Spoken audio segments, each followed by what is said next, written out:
পাকিস্তানের চলন্ত ট্রেনে বোমা হামলার ঘটনা ঘটেছে, যেখানে বিস্ফোরণের পর উল্টে গেছে বগি।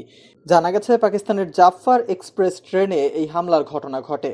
সম্প্রতি পাকিস্তানের বেলুচিস্তান প্রদেশের মাস্তুং জেলার দাসত এলাকায় জাফর এক্সপ্রেস ট্রেনে একটি শক্তিশালী বোমা বিস্ফোরণ ঘটে। বিস্ফোরণের তীব্রতায় ট্রেনের বেশ কয়েকটি বগি লাইনচ্যুত হয় এবং এর মধ্যে অন্তত একটি বগি পুরোপুরি উল্টে যায়। ট্রেনটি বেলুচিস্তানের রাজধানী কোয়েটা থেকে পেশোয়ারের দিকে যাচ্ছিল।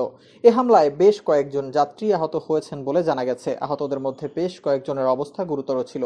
ঘটনার পরপরই স্থানীয় প্রশাসন এবং উদ্ধার কর্মীরা দ্রুত ঘটনাস্থলে পৌঁছে উদ্ধার অভিযান শুরু করে।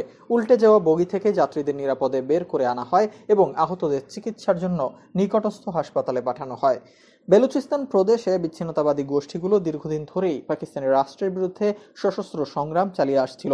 তারা অভিযোগ করে আসছে তাদের প্রাকৃতিক সম্পদ শোষণ করা হচ্ছে, তারা বৈষম্যের শিকার হচ্ছে। এ ধরনের হামলার পেছনে প্রায়শই এসব বিচ্ছিন্নতাবাদী গোষ্ঠীর হাত থাকে বলে জানা গেছে। তবে জাফর এক্সপ্রেস ট্রেনের এই হামলার দায় এখনো কোনো গোষ্ঠী স্বীকার করেনি। এর আগে 2024 সালের নভেম্বরে, 2025 মার্চে এবং 2025 সালের অগস্টে এ ধরনের হামলা ঘটে।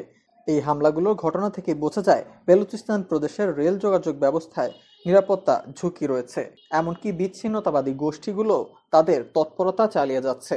এর আগে কোয়েটা রেল স্টেশনে আত্মঘাতী বোমা হামলায় 26 জন, জাফর এক্সপ্রেসের আরও একটি হামলায় মার্চ মাসে বেশ কয়েকজনের হতাহতের ঘটনা ঘটেছে।